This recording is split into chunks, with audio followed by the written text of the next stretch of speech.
What you see behind me is Big Spring, the largest spring in the state of Missouri. It's located about 4 miles south of Van Buren, Missouri. We're here today to sample the spring and to take the temperature of the water. Big Spring, on an average day, would discharge about 275 million gallons of water, which then flows to the Current River.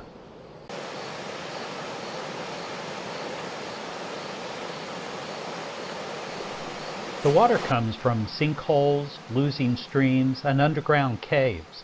One losing stream that was linked to the recharge of Big Spring is near Mountain View, Missouri, almost 40 miles away.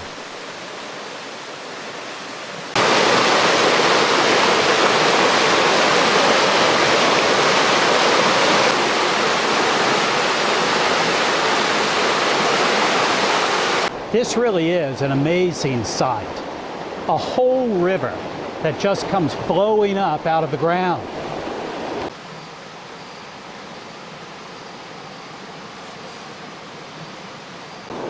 The first thing we're going to do is to get our latitude longitude reading. LabQuest has a GPS already in it, so that makes it simple. We'll just take a GPS reading. Here's a Google satellite image of the spring, and you can easily see where it's located. At the bottom of the screen is the latitude and longitude of Big Spring given by Google Maps. Now let's compare the readings of LabQuest 2 with those given by Google. Amazingly, the readings are exactly the same, with Google adding one more digit of accuracy at the end. Now it's time to put out our thermometers to generate data. The first thermometer will go into the spring itself to determine water temperature. The second thermometer I will hang on a tree limb to determine ambient temperature. The word ambient means to surround. So ambient temperature is the temperature of the medium that surrounds the sample, which is almost always air temperature. Now we're going to take a sample of the water, and we're going to do it with a 1,000 milliliter beaker. As you know, 1,000 milliliters is the same as a liter. So I could also call this a 1 liter beaker. I'm going to get about 600 to 800 milliliters of water, and then we'll take it over to the parking lot and do a few more temperature readings.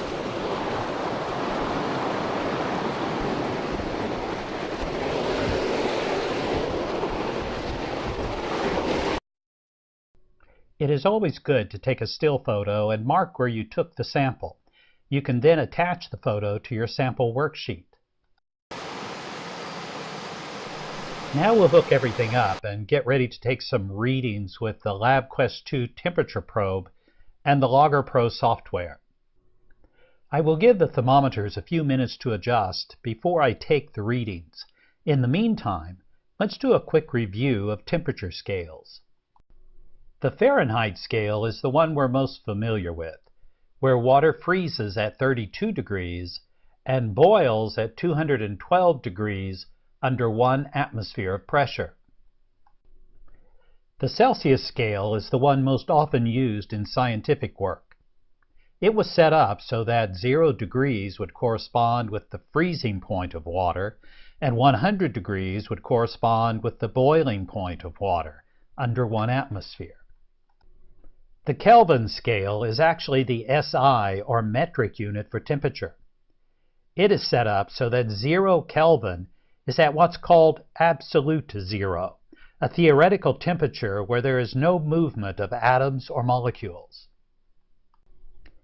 If you want to convert a Celsius reading into kelvins, simply add 273 to the Celsius reading.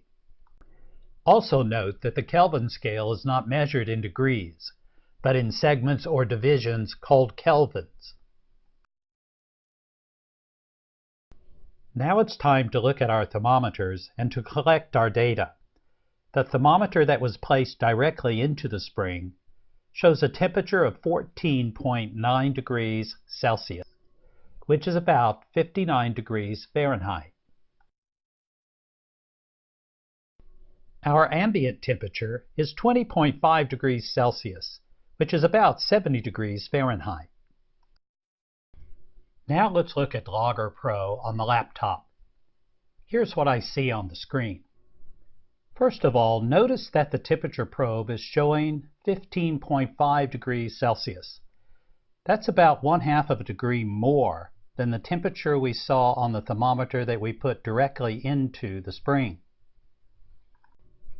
This 1/2 of a degree increase in temperature is probably a result of the ambient air temperature around the sample. The beaker has been sitting on the table for about 10 minutes, and the ambient air temperature is about 10 degrees higher than the temperature of the water in our sample, so we would expect our sample to gradually warm up. I have set Logger Pro to take a reading every 2 seconds. Note that the x-axis is time and the y-axis is temperature. I have also speeded up the video to save time. As you can see, the sample is warming up very slowly. The graph is almost horizontal for nearly 2 minutes, which shows no change in temperature.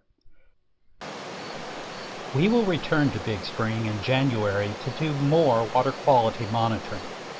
As we end this day of sampling, I encourage you to come and see this natural wonder. I can guarantee you that you won't be disappointed.